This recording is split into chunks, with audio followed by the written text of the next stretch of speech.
قلبي المتيم كلما صلى عليك বেঁচে থাকা বিশাল বিলাসিতা,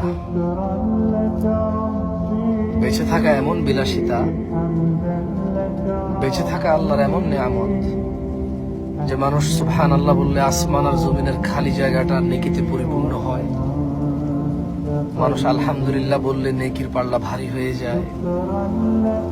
বেঁচে থেকে মানুষ আল্লাহুম্মা সাল্লি আলা মুহাম্মাদ দুরূদ পড়লে 10টা নেকি হয়, 10টা গুনাহ ক্ষমা হয়, মর্যাদা বৃদ্ধি হয়, ওর প্রতি রহমত নাজিল হয় 10 বার। বেঁচে থাকলে ফজরের 2 রাকাত সুন্নত আদায় করলে দুনিয়াতে যা আছে এর চেয়ে বেশি কিছু পাওয়া যায়।